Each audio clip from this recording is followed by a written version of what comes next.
Gunomin imatuali o di gunung apu di rangbayan at wainan na gunung apu din idamuyan at tuitan na gunung apu dinanidong at tama. A voice cries out, drawing on the power of the chant to connect with the living past, seeking help and enlightenment from ancestors, deities and nature spirits that hold sway over this distant mountain world.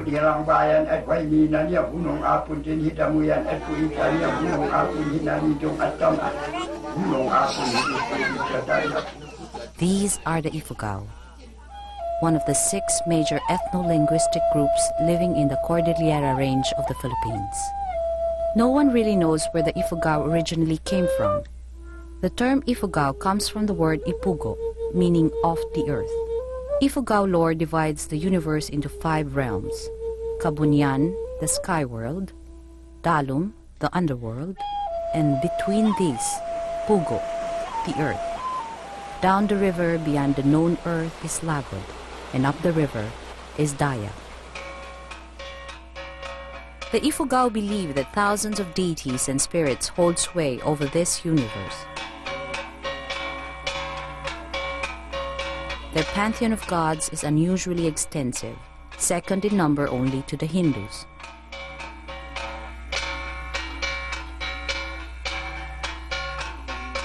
This pantheon includes the spirits of their ancestors and countless elementals such as the spirits of thunder and lightning, rain and wind. In fact, they list over 40 gods of wind. There are also evil spirits like Manakhaut, the deceiver, and other malevolents that bring disease and pestilence. Whatever it is they need, be it healing, relief from life's burdens, or a bountiful harvest, the Ifugao have a god to reach out to. Some say this belief reflects the Ifugao's lack of self-confidence in the face of their harsh environment. But these are the very same people who, in a land of warm seas and bountiful coastlines, chose to live deep in the mountain fastness. The people who tamed the Cordillera and carved out wondrous rice terraces of earth, stone and water that have survived hundreds, maybe even thousands of years. Who then are the Ifugao, and who really built the terraces? Are these glistening pond fields the product of human sweat and ingenuity, or the handiwork of gods?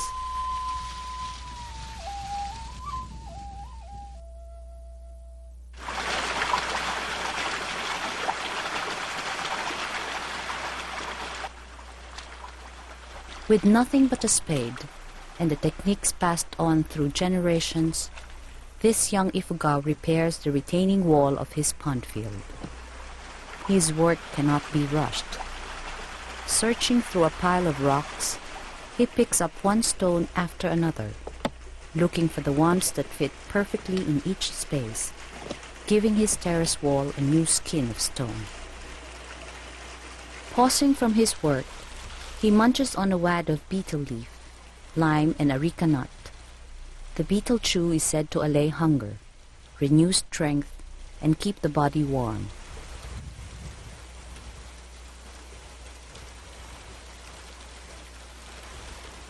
As the effects of the stimulant pulse through his body, his thoughts drift off to a far-off time. The time of his ancestors, who struggled against much greater difficulties.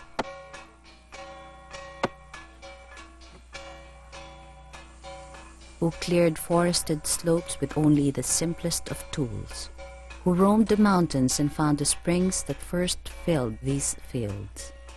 Who braved typhoons that sometimes came without warning, often causing great damage.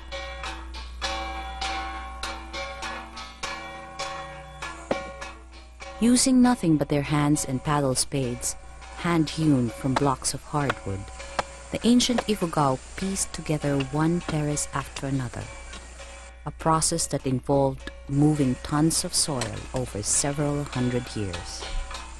Mountain soil was packed in place. Then, huge boulders were unearthed from slopes and riverbeds. and reduced to smaller sizes. Water was used like giant liquid conveyors to carry these rocks to the terrace under construction. Where water could not be used, the Ifugao carried the stones to build terrace walls standing 5 meters or more, with no cement. Irrigation canals were also built, stretching miles on end, to feed the pond fields with life-giving water season after season. The genius of the Ifugao is seen in the way they use and preserve the best that nature provides. They continue to preserve their mountaintop forests, knowing that trees keep erosion at bay and help assure a steady water supply. The soil is kept rich and fertile by the nutrients from fish pens built in the middle of each pond field. A compost of rice stalks is mixed into the soil each season. Everything is from the gods. All that is not used is returned. Water is vital so that the pond field can sustain fish and other animals that provide the Ifugao with sources of protein. Ifugao pond fields must be flooded all year, whether planted or not. Left dry, pond fields crack and fall apart. The Ifugao rice terraces are one of the living wonders of the world. In terms of engineering, grandeur, and sheer scale, there is no other terraced agriculture system on the face of the earth that can compare with them. They have been designated a World Heritage Site and described as the greatest agricultural achievement in the history of mankind.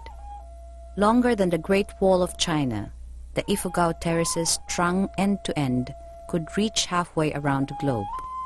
And unlike other man-made wonders, these were not built by slaves, but by a free people, united in one vision. A new crop cycle begins. For the traditional Ifugao, this is also the beginning of a new year, because the rice crop determines the pace of life. Among them, the passage of time is always measured by the movement from one stage of cultivation to another. Women begin each year by cleaning the pond fields. Then, the men take over. From August to November, they prepare the land for planting. Their job is to plow the fields and repair damaged canals and terraces. When this is done, the women take over once again, tending the fields until harvest. Then the year ends.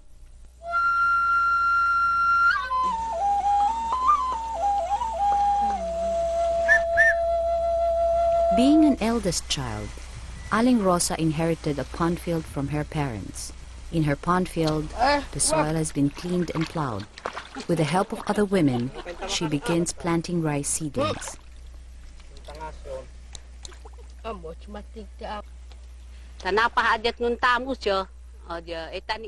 I help the women in their pond field so that they will help me with mine. I couldn't do the work alone and would have to pay for workers.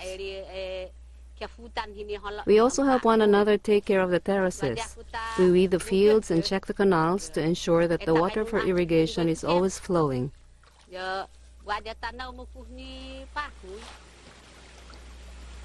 Aling Rosa says that taking care of the pond field is not easy. Pests such as worms and snails destroy the crop. Still, Aling Rosa cannot afford to leave her pond field unattended.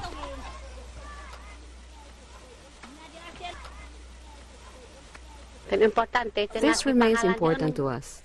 This is where we get our daily sustenance. Those who don't own a pond field have to go to lowland towns to earn money and buy their food. I passed on my pond field to my eldest child, but she has chosen to work in Santiago, so I am left here to mind it. She says my pond field is not enough to feed her family. That is why she left Ifugao.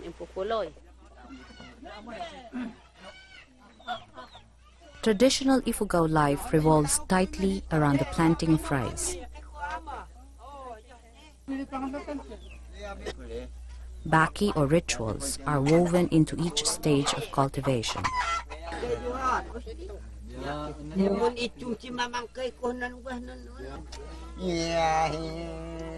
Of the 37 Ifugao rituals, 17 have to do with the planting process. From the cleaning of the field to the planting of seedlings alone, traditional Ifugao farmers have already asked that 5 different rituals be performed, including those asking the gods for abundant water and protection from pests. In other towns, the timing may be different. The first ritual might be performed only after the seedlings are planted.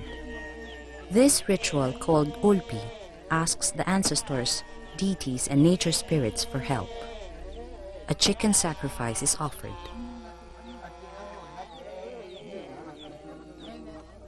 O ancestors, gods, spirits, visit our pond fields and make the palay leaves sprout quickly. Shake off the worms. Grant that mice and birds shy away from our fields. May our rice plants ripen at the appointed time, and then make their stalks bend to the ground, heavy with grain.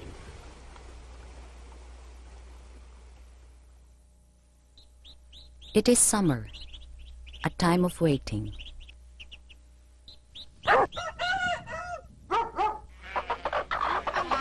For most of the men, this is also the time to journey away from home. They will be gone for days, leaving their women to care for their pond field, the household, and the children.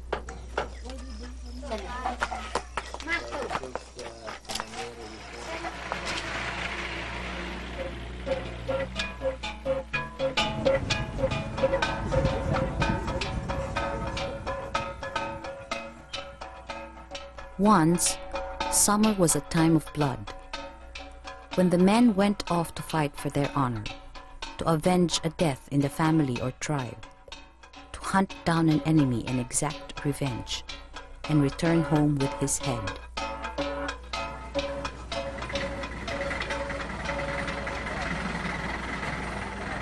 Now, the men leave for more mundane reasons.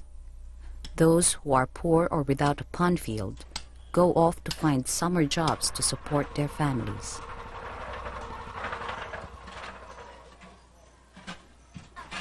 Yaang Puya is one of those who earn a living by repairing damaged terrace walls. When work at the pond field is done, he takes on all sorts of odd jobs. Even if we are paid very little, we must accept the job.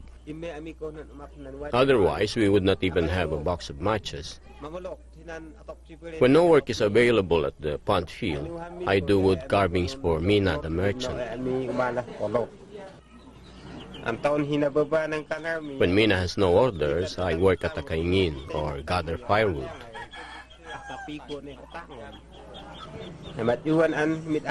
Now and then, some people need kogon grass for roof thatching. Then I go to Manlubnot to cut kogon.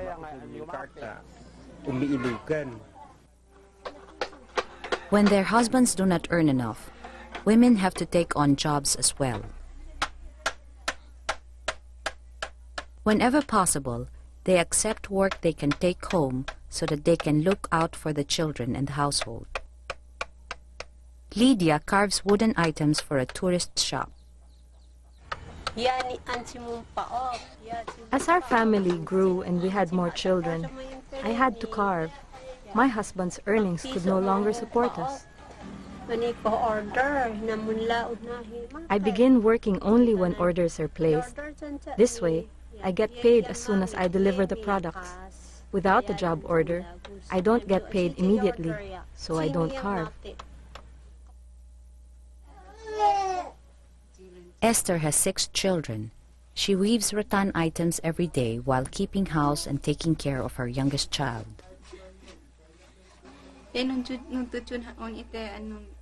I also know how to harvest rice.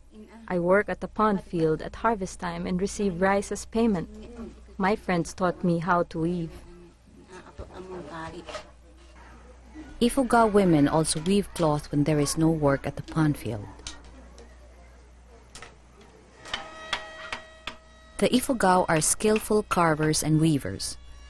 Originally, this proficiency with wood and cloth was fueled by everyday life in a traditional Ifugao milieu, where ritual needs blended in well with practical requirements.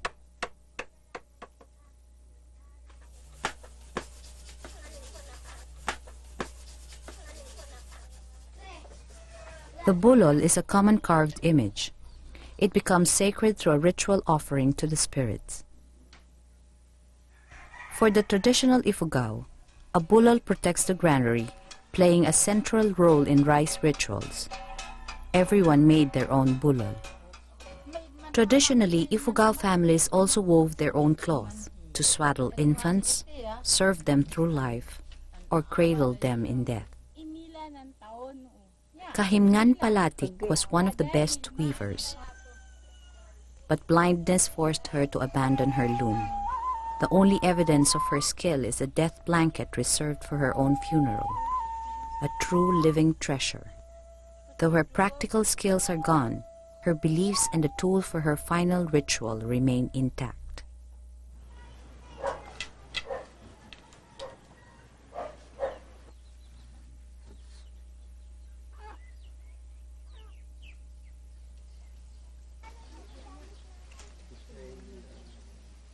The entry of a new religion and culture has brought in new ways and modern technology. The feel and focus of Ifugao art has changed.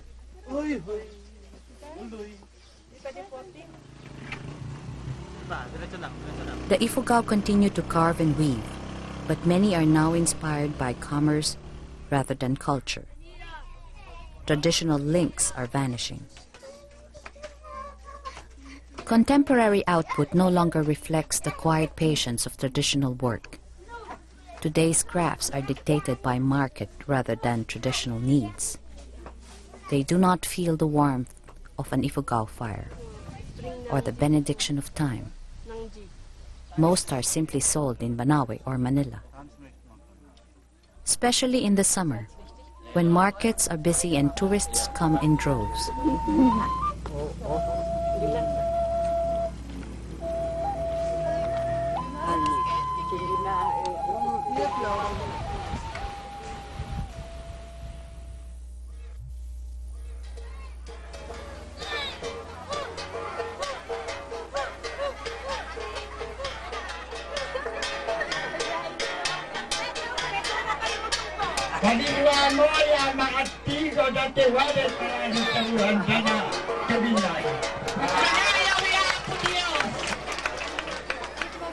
Summer, when families celebrate and clans gather in reunion, such as this one big clan in Amgaman.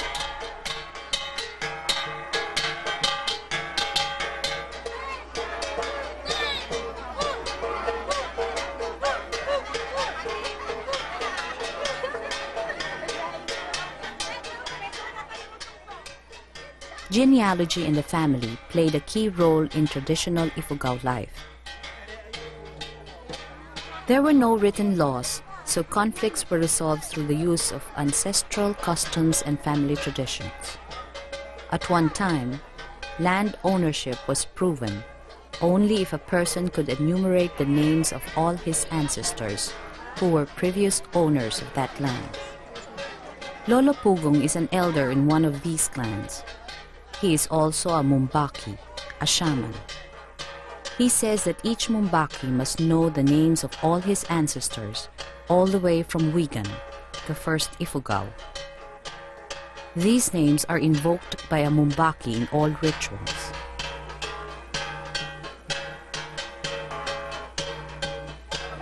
Through these rituals, age-old traditions are kept alive.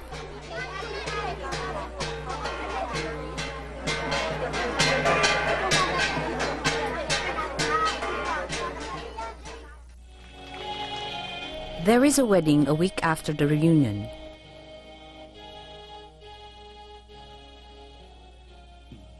The ring is a circle that is without beginning and ending, which symbolizes eternity. I, Jason. Although it is Christian, the festivities mingle the traditional with the new. True and faithful to you.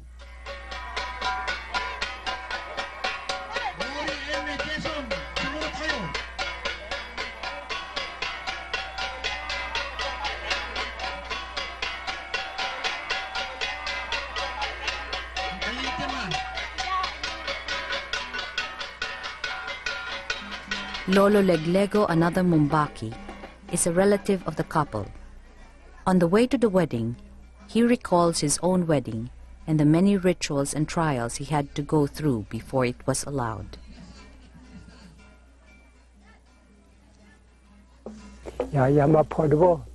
My parents urged me to get married. I chose Buligan for a wife, and they approved of her. We sent 5 chickens to Buligan's family. Then the community was told that we were getting married. A year later, we sent 3 chickens to Buligan's family, indicating my intention to live with her under one roof. But before we could get permission to live together, we had to perform a ritual. The results of the ritual did not augur well for us, so we waited another year.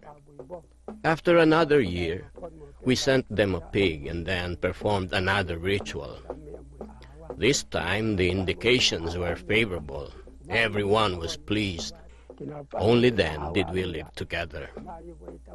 Another year passed, and we had to perform another ritual at harvest time. Following the advice of Buligan's family, we bought a pig for the ritual at her family's pond field and another for our family's pond field. Later, another ritual was performed celebrating the end of the harvest season. They told us the results of the ritual would indicate the kind of married life we would have. The ritual augured well for us. We were married at last. These days, more and more Ifugao are not inclined to follow these traditions. They find it too costly. This is one reason more Ifugao are drawn to Christianity today. It is simpler.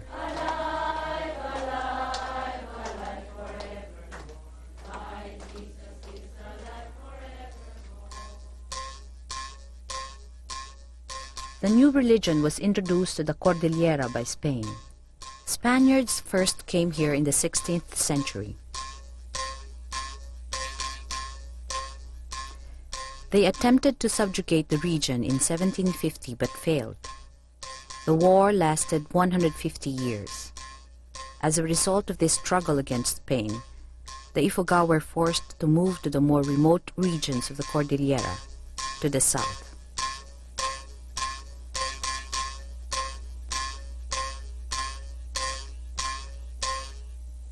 The Cordillera Mountains of northern Luzon lie between the Cagayan Valley and the South China Sea. They are the largest mountain range in the Philippines. The Cordillera's tallest peak reaches 2,930 meters above sea level. In the 20th century, a new group of foreigners arrived in the Cordillera, the Americans.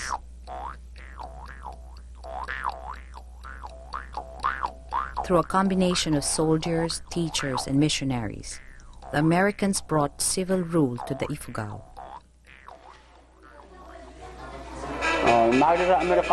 Americans are good people. They brought many good things here. They gave us good laws, schools, and good government.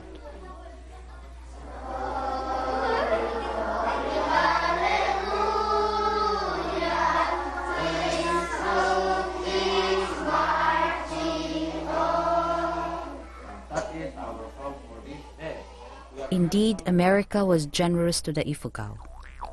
But with every new belief, every bit of new knowledge brought in, a part of Ifugao culture was pushed aside, changed, or lost forever.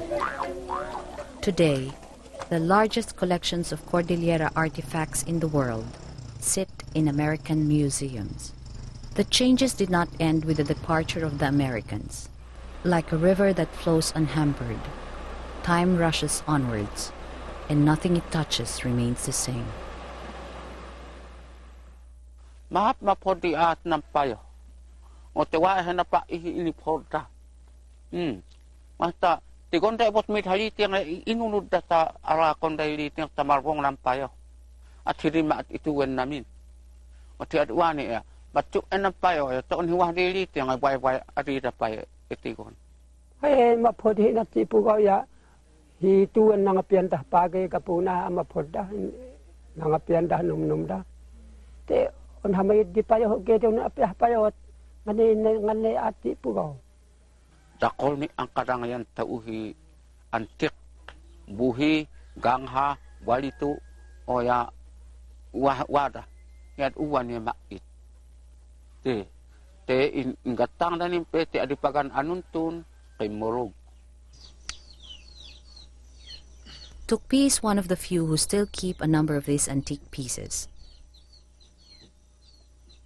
He lives in a traditional Ifugao house. I inherited this house. It was built without a single nail. This section is called lifung. It is placed here to keep rodents and other animals out of the house. The Ifugao house is a simple square shelter with a single multi-purpose room. It is designed to fit the simple lifestyle of the Ifugao. In the daytime, the Ifugao spend many hours outside, so the room is used primarily as a place for cooking and eating. At night, the same room is a place for sleeping. Various corners of the house also serve as the family's granary and storeroom. At one corner of Lolo Pugong's house, there is a special space for the old bulol he inherited from his parents. He comes from a clan of Kadangyan, the highest Ifugao social class. Among the traditional Ifugao, wealth is not measured by the amount of money one has. A wealthy person must own a granary, some gold and various heirlooms, but most of all, a pond field. Rice is wealth, a legacy that lives on only with family. My parents left me their pond fields, bulol, jars, gongs, and jewelry. I, in turn, have distributed them to my 9 children. My ancestors found these in the river. The story goes that one day, the deity whom it hid heard the moans of a big tree. To quiet it down, he got an axe and asked the tree, "Do you want me to turn you into a bench that people may sit on you?" But the tree kept on moaning. The next day, Humidhid returned and asked the tree, "Do you want to be a granary?" Still, the tree was not silent. The following day, he asked the tree, "Do you want to be a human figure?" At once, the tree fell silent. Losing no time, Humidhid chopped the tree into 4 parts and carved each block into a bulol. After 3 days, he finished his work and, in time, allowed the bulol to float downstream. There they multiplied. That is why we have so many bulol here in Amganad.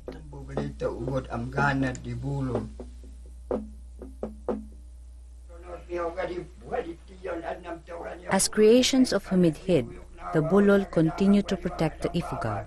Lolo Pugong not only treasures these heirlooms, he is one of the few remaining Mumbaki who performs rituals to this day. My parents told me I had to become a Mumbaki so that I could help make the harvest bountiful and heal the sick. An old Mumbaki, an Apu, taught me how. I wanted to be a Mumbaki then because we needed one, and we were ignorant about many things. We believed only in the rituals, and we entrusted our lives to them.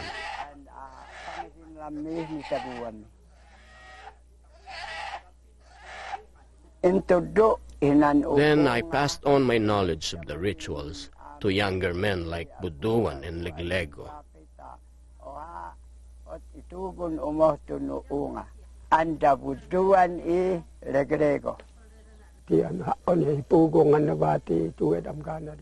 Here in Namgana, there are only 3 Mumbaki left, myself, Pugong, and Yogyog. When we die, no one will be left to perform the rituals. I will never stop being a Mumbaki. My father told me that if I did, our people would suffer greatly. This is true. We would lose touch with our worldview, and no one would understand the Ifugao anymore.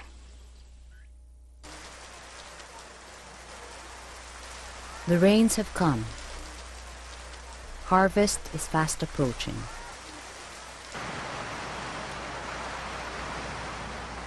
It is time to prepare. Time to return to the pond field and reap. The granaries are cleaned and put in order. The bulol are brought down and prepared. The rice beer, tapoy, is ready for the evening's ritual. It is 10 o'clock in the evening. The men are gathered here in Gohang to perform the pokol, a final pre-harvest ritual. This is one of the few places where the ritual is still performed. The gongs are struck as if to rouse the ancestors, deities, and spirits, asking that they look favorably upon the next day's harvest. The priest whispers his prayers. The men are in high spirits. Soon it will be time.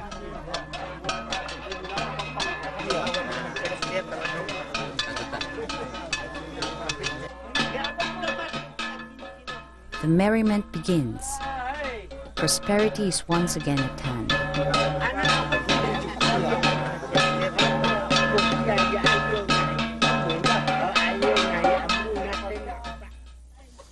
In the morning, the women begin their trek to the pond fields. The harvest is waiting. Through myth and song, they carry the spirit of their ancestors with them. One myth tells of a harvest season when a deity named Pumbakayon emerged from a big pond field in Kuto. The women were harvesting, singing the old chants as they worked.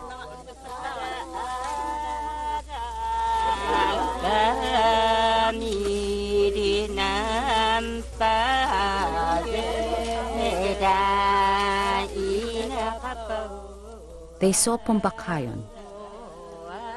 He waved his spear and danced to and fro at the far end of the pond field. Then he stood on a big stone, laid his spear down and sat on his haunches. He bit into an areca nut, some betel and lime, and began chewing. After a while, he spat and spoke to the women in a loud voice. "You there, women storytellers, I am deafened by your constant repetition of my name. I will teach you Hudhud, the songs about your ancestors." And he entranced them with the story of Aliguyon and Bugan, and of other Ifugao who fought in battles. As the sun was setting, he finished the last Hudhud, stood up, grabbed his spear, dove into the bowels of the pond field, and disappeared. It is said that every woman who saw him and heard his secret song died, except 2 young girls who hid off to one side and secretly listened to his stories, but did not see him. They lived and taught the Hudhud to the Ifugao.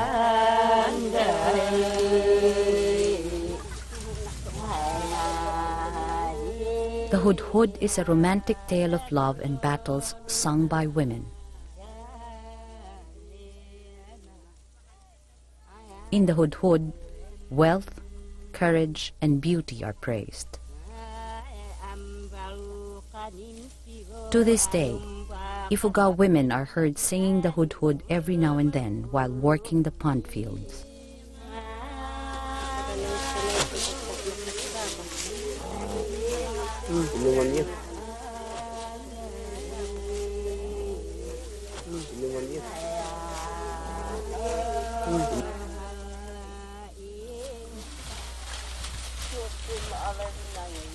As the harvest starts, 2 or 3 women gather the binango, the ripest and fullest grains of palay.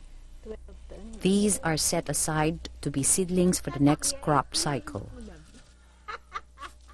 The upland rice of the Ifugao is a traditional rice different from the modern varieties. This strain can be planted only once a year, but it is more resistant to pests. It is waist-high when fully grown, making it easy to harvest. Its grains are fuller than new breeds.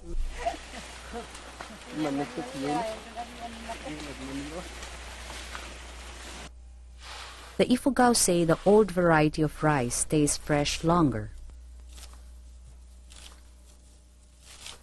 It is also easier to clean, and because it is pounded rather than milled, is more nutritious. They say that the old variety of rice is tastier, fluffier, and more fragrant when cooked.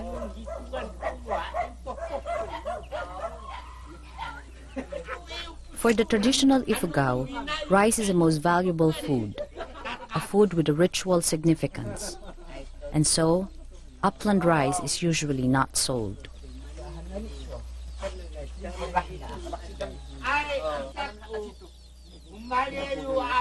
While the women are out harvesting, the men are busy preparing food for everyone near the granary.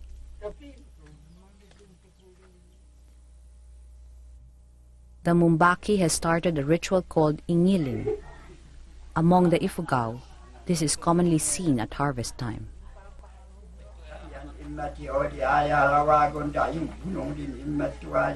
Over at Anganad, Lolo Pugong is very, very busy. As Mumbaki, he prays to the gods, ancestors, and spirits, asking them to hasten the growth of the children, increase the number of pigs and chickens, as well as the palay yield. He asks that they drive away bad spirits.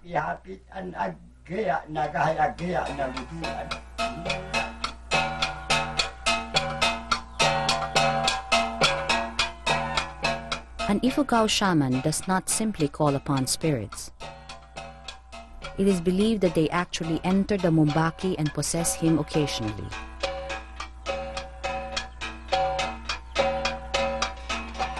Descend upon us, O Ampual of Kabunyan, and grant us a life of abundance. Ampual has descended upon me. I drink the rice beer and watch the pig, for it gives me pleasure. I shall multiply the pigs and chickens, and increase the harvest of palay.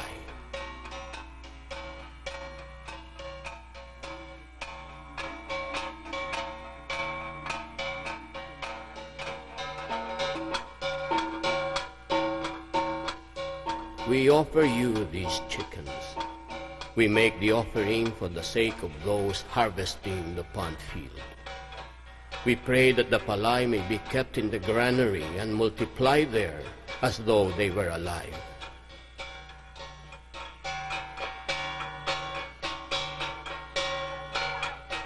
You have quenched your thirst, but do not take away the soul of the pig, chicken, and palay.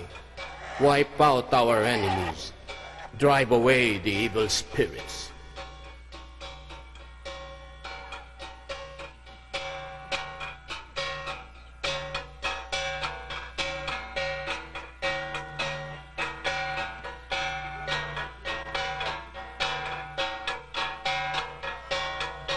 Ascend into the heavens, all of you. O pig, persuade the gods in the heavens to make the grains of palay as numerous as the grains of sand. Make the rice swell while it is being cooked. O you palay, be as numerous as the grains of sand. You, O dagger, do not stab the soul of the pig, chicken, and children. Instead, inflict a blow upon poverty and illness.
Before the sun sets, the harvest is over. A solitary figure sits on a hill overlooking the pond fields. As still as a bulol, she looks out into the future. Scanning the pond fields, she searches for some sign that these mountains of water will endure. The harvest ends. The cycle is complete. It is the new year. After weeks of lying fallow, the pond fields once again feel the footfalls of women. They cut the dead rice stalks and weeds and fold them deep into the cool mud. For several weeks, they do this over and over, returning to the pond field, cutting and burying, so that life may come from death, renewing the soul of the Ifugao and the face of this great wonder of the world.